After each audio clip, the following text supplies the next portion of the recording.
magaalada Berbera 24 saacadood ugu dambeeyay waxaa ka da'ay roob aan wax duufaan wadanin. Roobkani ayaan wax khasaare nafeed geysanin. Suuqyada iyo xaafadaha kala duwan ee magaalada Berbera ayaa waxa fadhiistay biyo. Sidoo kale magaalada intuu roobkani uu ka da'ayay waxa ka maqan korontadii magaaladaasi u bixi jirtay. Xogayaha fulinta dawladda hoose ee degmada Berbera Cabdikariin Aadan Cadde warbaahintu wax ka weydiisay khasaaraha ka dhashay roobabkani ilaa maalinimadkii shalay ka da'ayay magaalada Berbera ayaa waxa uu sheegay inaan roobkaasi aan wax khasaare geysanin, isagoo fariin u diray bulshada kala duwan ee ku nool magaalada Berbera inay iska ilaaliyaan goobaha biyo fadhiisinada ah.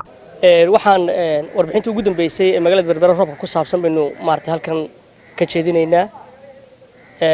marka hore ilaa waan mahadnaqaynaa 4 saacadood u dambeysay roobkii magaalada Berbera ku da'ayay iyo guud ahaan gobolka saaxil iyo xeebihiisa inaan ilaahay waxba inagu yeelin.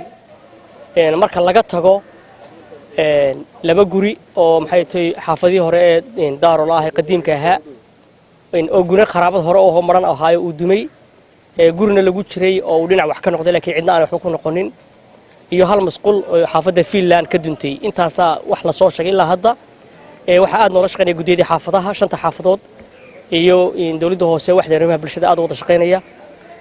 wax dhibaato oo kale ma jiraan. magaalada meelo badan baa biyo fadhiyaan runtii roob fara badan baana ku da'ay. wax daado ilaa imika ina soo gaadhina ma jiraan. waxa kale oo runtii farxadiin oo dhamaanteen in labadii dooxay waaweynaa shalayto aan ka hawlgalay labadaba aynu xidhnay isla shalaytoba gelinka toban shaqaas dhamaatay. maanta iyo Britana gaadiidka ay wali joogaan oo maxay shaqadii sii socoto lagana yaabo saadameena si fiican ugu dhamatay. laakiin maantada xataa hadduu daadad soo rugmadaan dooxdaasi way xidhan yihiin oo sharaf weyn bay noo tahay karaamo.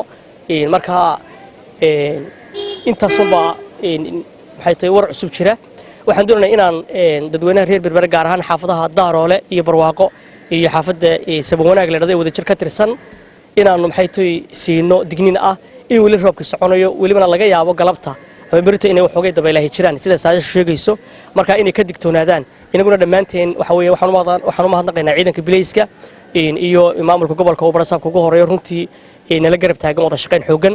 waxaan kala mar labaad u mahadnaqaynaa gaadiidleyda shirkadaha dhismaha oo gacan weyn ka qaatay inay dooxada nala xiraan aad iyo aad. qaar ka mid ah bulshada kala duwan ee ku nool magaalada Berbera oo iyaguna warbaahinta la hadlay ayaa Allah subxaanahu wa ta'ala waxay uga mahadnaqeen roobkani uu u shubay. roob nimco ay badan ayaa Ilaahay minasiye gobolka Saaxil hadaan u nahay. saddexdii galabnimo sidoo noogu bilaabay ilaa xalay roobkaas waa nagu daayay. wax dhibaato oo hadii Ilaahay ku reeyo dadka u geystana ma jirto. Ilaahay baan ku mahadinaynaa. alxamdulilaahi rabbil caalamiin alxamdulilaahi rabbil caalamiin. gobolada kalena waxaanu leenahay ku xamdiya hadii la nabadda ilaaliya. shalay maqribkii sidoo noo qabtay magaalada Berbera ilaa xalay waagu nagu bariyay. magaaladana biyo way fadhiyaan. nimcada Ilaahay baa iska leh. wax khasaaraan anigu dhigtayda horta may maqal. inkastoo biyo fadhiyaan oo la soo bixi ilaahay haddana alxamdulilaahi rabbil caalamiin. Cabdirasaaq Qaasim Jaamac wararka telefishinka badda cas magaalada xebeedka Berbera. ma ogtahay in intaas in ka badan aad hadda ka faa'iidi karto? ma ogtahay inay Somtel bilowday abaalmarino cajiib ah oo ay macaamiisheeda ugu tala gashay?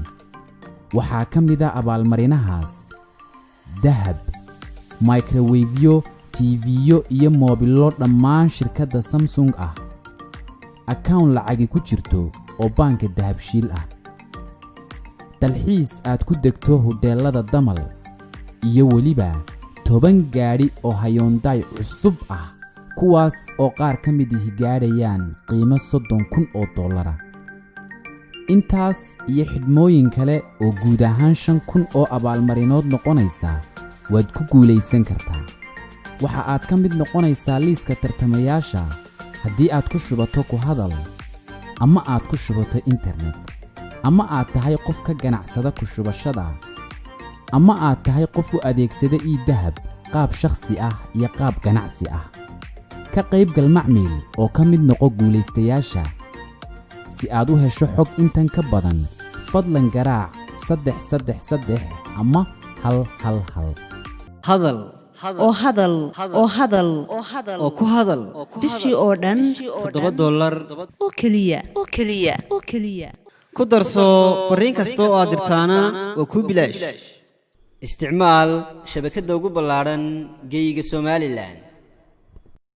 haddaba si aad ugu shubato adeega kaafiye fadlan garaac xidig 8 eber 8 afargees ama xidig 2 eber 2 afargees tayo waa telesom